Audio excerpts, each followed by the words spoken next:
ನೀವೇನಾದ್ರೂ ಭಕ್ತಿಯಿಂದ ಬಂದು ಇಲ್ಲಿ ಕಾಯಿ ಕಟ್ಟಿದ್ರೆ ನಿಮ್ ಮನ್ಸಲ್ಲಿ ಅನ್ಕೊಂಡಿರೋದು ನೆರವೇರುತ್ತೆ. ತನ್ನ ಪವಾಡ ಶಕ್ತಿಗಳಿಂದಲೇ ಭಕ್ತರನ್ನು ಸೆಳೆದ ಈ ದೇವಿಯ ಸನ್ನಿಧಿಯಲ್ಲಿ ಮದ್ಯವ್ಯಸನಿಗಳಿಗೂ ಶಾಶ್ವತ ಪರಿಹಾರವಿದೆ. ನಾವು 30 ವರ್ಷದಿಂದ ಕುಡಿದ್ದೀವಿ. ಬೇರೆ ಕಡೆ ಎಲ್ಲ ಒಂದು 50-60 ಸಾವಿರ ಗಂಟೆ ಖರ್ಚು ಮಾಡಿದ್ವಿ. ಏನು ಪ್ರಯೋಜನ ಇಲ್ಲ. ಪವರ್ ಇದೆ.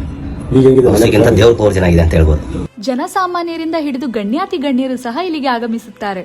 ಇದೇ ನಮ್ಮ ಹೊಸಕೋಟೆ ತಾಲೂಕಿನ ಸೂಲಿಬೆಲೆ ಹೋಬಳಿಯ ಕೆಂಪಾಪುರ ಕಂಬಳಿಪುರ ಜೋಡಿ ಗ್ರಾಮದಲ್ಲಿ ಹಸೀನಳಾಗಿರುವ ಕಾಟೇರಮ್ಮ ಸನ್ನಿಧಿ. ದಿನದ 24 ಗಂಟೆಯೂ ಅನ್ನದಾಸೋಹದ ಜೊತೆಗೆ 252 ಅಡಿ ಎತ್ತರದ ಪ್ರತ್ಯಂಗಿರ ದೇವಿಯ ವಿಗ್ರಹ ಮಾಡಿಸುತ್ತಿದ್ದಾರೆ ಧರ್ಮದರ್ಶಿ ರಾಮಯ್ಯನವರು. ಹಾಗೂ ದೇವಾಲಯಕ್ಕೆ ಬರುವ ಮಹಿಳಾ ಭಕ್ತಾದಿಗಳಿಗಾಗಿ 12 ಬಸ್ಗಳ ವ್ಯವಸ್ಥೆಯನ್ನು ಮಾಡಿಸಿರೋದು ಈ ಸನ್ನಿಧಿಯ ಮತ್ತೊಂದು ವಿಶೇಷವಾಗಿದೆ. ಇನ್ನು ಇಲ್ಲಿ ಬಂದು ಹರಕೆಕಾಯಿ ಕಟ್ಟಿದ್ರೆ ಸಾಕು ಒಳ್ಳೇದಾಗುತ್ತೆ ಅನ್ನೋ ನಂಬಿಕೆ ಸಹ ಇದೆ.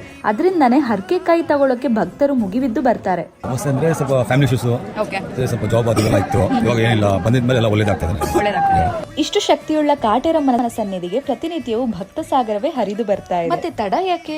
ಹಿಂದೆ ಕಾಟೇರಮ್ಮನ ಸನ್ನಿಧಿಗೆ ಬನ್ನಿ, ದೇವಿಯ ಕೃಪೆಗೆ ಪಾತ್ರರಾಗಿ.